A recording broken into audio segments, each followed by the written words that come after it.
1 Samuel 1. There was a man from Ramathaim Zophim in the hill country of Ephraim.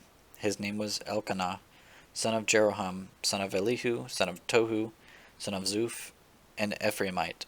He had two wives, the first named Hannah, and the second Peninnah. Peninnah had children, but Hannah was childless. This man would go up from his town every year to worship and sacrifice to the Lord of armies at Shiloh, where Eli's two sons, Hophni and Phinehas, were the Lord's priests. Whenever Elkanah offered a sacrifice, he always gave portion of the meat to his wife Peninnah and to each of her sons and daughters. But he gave a double portion to Hannah, for he loved her even though the Lord kept her from conceiving. Her rival would taunt her severely just to provoke her, because the Lord had kept Hannah from conceiving.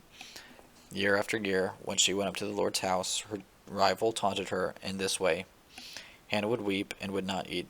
"Hannah, why are you crying?" her husband Elkanah would ask. "Why won't you eat? Why are you troubled? Am I not better to you than 10 sons?" On one occasion, Hannah got up after they ate and drank at Shiloh. The priest Eli was sitting on a chair by the doorpost of the Lord's temple. Deeply hurt, Hannah prayed to the Lord and wept with many tears. Making a vow, she pleaded, "Lord of armies, if you will take notice of your servant's affliction, remember and not forget me, and give your servant a son. I will give him all the Lord I will give him to the Lord all the days of his life, and his hair will never be cut." While she continued praying in the Lord's presence, Eli watched her mouth. Hannah was praying silently, and though her lips were moving, her voice could not be heard. Eli thought she was drunk, and he said to her, "How long are you going to be drunk? Get rid of your wine." "No, my lord," Hannah replied. "I am a woman with a broken heart. I haven't had any wine or beer. I've been pouring out my heart before the Lord. Don't think of me as a wicked woman. I've been praying from the depths of my anguish and resentment." Eli responded, "Go in peace, and may the God of Israel grant the request you've made of him." "May your servant find favor with you," she replied. Then Hannah went on her way.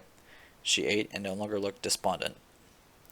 The next morning, Elkanah and Hannah got up early to worship before the Lord.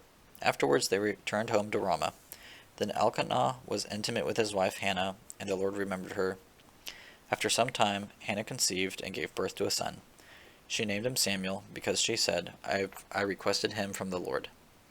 When Elkanah and all his household went up to make his annual sacrifice and his vow offering to the Lord, Hannah did not go, and explained to her husband, "After the child is weaned, I will take him to appear in the Lord's presence and stay there permanently."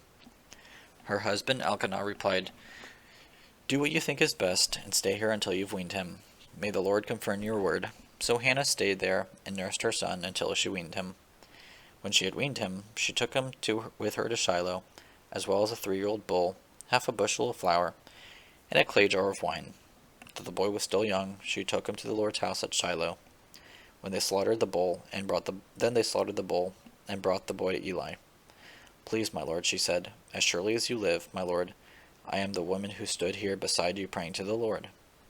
I prayed for this boy, and since the Lord gave me what I asked him for, I will now give the boy to the Lord. For as long as he lives, he is given to the Lord." Then he worshipped the Lord there.